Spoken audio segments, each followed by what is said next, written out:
أكيد نشكر زميلنا عبد الله الدليم على هذا التقرير الأكثر من رائع، وننتقل مشاهدينا حيث الفن حياة مستدامة في كل ما يراه الإنسان في جوانب حياته المادية، ينمي تفكير عقله ويروي إحساس مشاعره فيما يشاهده المتذوق من إبداعات فنية ملهمة داخل مضامين اللوحة الفنية.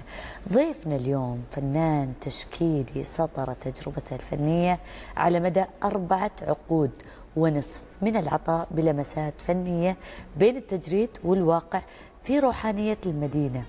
نرحب بضيفنا الفنان التشكيلي دكتور فؤاد طه مغربلي. اهلا وسهلا فيك وصبحك الله بالخير. وشاكر لكم على استضافتي، وان شاء الله نكون ضيوف خفيفين على بالعكس احنا شاكرين تواجدك. الامانه ما شاء الله تبارك الله تاريخ طويل سطرت فيه جهودك وفنك في هذا المجال. ابيك تكلمني عن هذا الفن مجملا. الحقيقة الفن التشكيلي هو أحد روافد الثقافية التي لها دور كبير في المجتمع، صح، وهي تنمية الذائقة البصرية التي تستطيع من خلالها أن تعيش حياة متكاملة.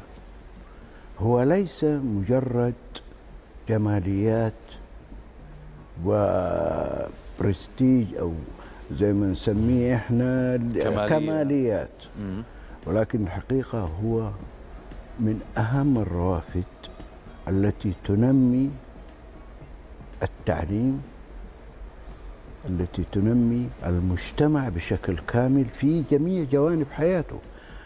وكل إنسان يملك هذا الذوق، ولكن يستخدمه بطرق مختلفة. صح. وإحنا نريد التوجيه كيف نصنع حياة من خلال هذا الفن. الله عليك، وانت ما شاء الله تبارك الله صنعت الحياة هذه بطريقتك الخاصة ولمساتك الجميلة. اتوقع الآن مشاهدينا حتى قاعدين يشوفون بعض الصور واللقطات اللوحية اللي موجودة في الاستديو، من ألوان، من رسومات، من ما أعرف أنت كيف مسويها، لكن تداخل الألوان فيما بعض. اشرح لي.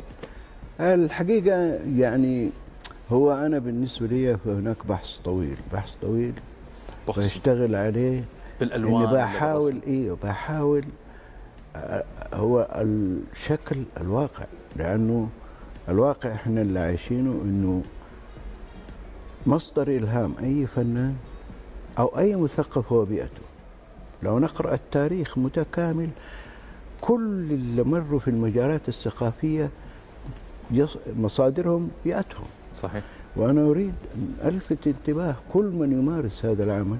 نحن نملك الكثير فعليا، نملك الكثير، نملك التميز، الثقافة السعودية، نملك الثراء، نملك التنوع، لكن لم نراه إلى الآن. ترى حتى في بعض القرى، مو بس المدن، صحيح، لا يعرفوا أين يعيشون.